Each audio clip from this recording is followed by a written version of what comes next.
In the automotive industry, we track a metric called ownership duration. For the last 50 years, this number has been remarkably stable. The average American bought a new car and kept it for just over 5 years.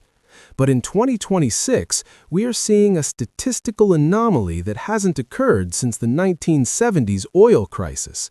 We are seeing a massive spike in rapid abandonment. Buyers are purchasing brand new, highly rated, award-winning vehicles and then trading them in less than 18 months later. In many cases, they are trading them in at a massive financial loss just to get rid of them. Why? Why would a rational consumer spend $60,000 on a vehicle only to dump it a year later?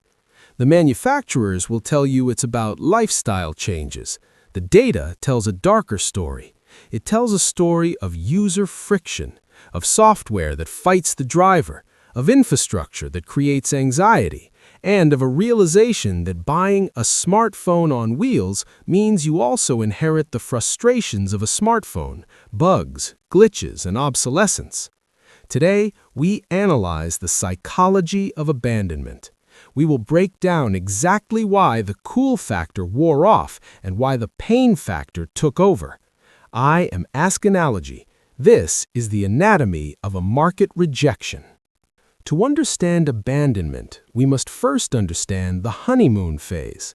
Between 2021 and 2024, millions of buyers entered the EV market for the first time.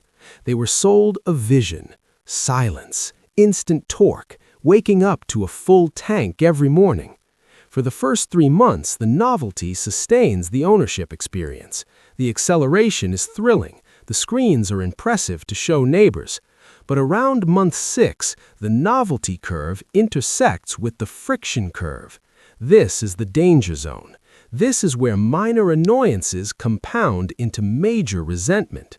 We have identified 4 friction points that drive buyers to abandon these cars faster than any other segment in history.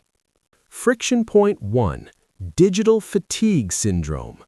For a decade, designers pursued minimalism. They removed physical buttons and moved everything, climate control, glove box latches, even windshield wiper speed, into touchscreens. In a showroom, this looks futuristic. On a highway at 70 miles per hour, it is exhausting. Psychologically, humans crave haptic certainty. We want to feel the click of a button so we know the action registered without taking our eyes off the road. Owners are not abandoning these cars because they hate electric motors. They are abandoning them because they are tired of fighting the interface. Friction point 2: infrastructure betrayal. Many buyers in 2023 were told, "The network is growing. It will be better next year." By 2026, the network did grow, but it also fragmented. With the industry shifting to NCS, the North American charging standard, owners of CCS native cars found themselves in a second-class tier. It is not just about finding a plug, it's about the reliability of that plug. After repeated charger failures, the consumer's brain makes a permanent association. This car equals stress. Once that association is made, the car is sold. Insurance shock. In 2026, actuarial data caught up with manufacturing tech. Certain modern cars, specifically those with gigacastings and integrated battery packs, are effectively unrepairable after minor accidents. A fender bender that would cost $2,000 to fix on a 2018 Camry can total a 2024 EV. Owners receive renewal notices showing premiums doubling. They abandon the car because the total cost of ownership equation no longer balances. Real-world range anxiety/lifestyle mismatch. Early adopters were willing to plan their lives around their cars. Mass market buyers are not.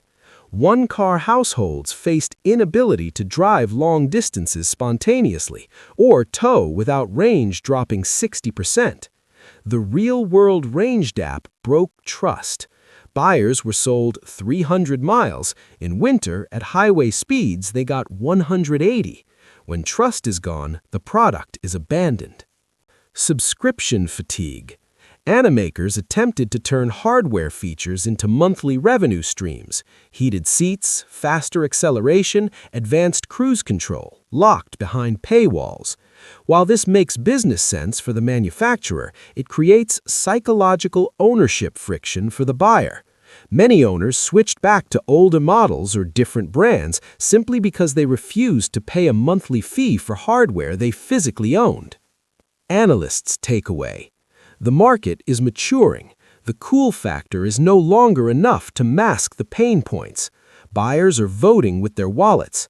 They are abandoning beta test products and flocking to finished products. If you're looking to buy in 2026, here's how you avoid becoming a statistic. Prioritize ergonomics. Check the insurance first. Real-world range. Avoid subscriptions. The cars being abandoned today are the ones that forgot a simple truth. A car's primary job is to make life easier, not more complicated. I am Ask Analogy. Drive smart and don't buy the hype.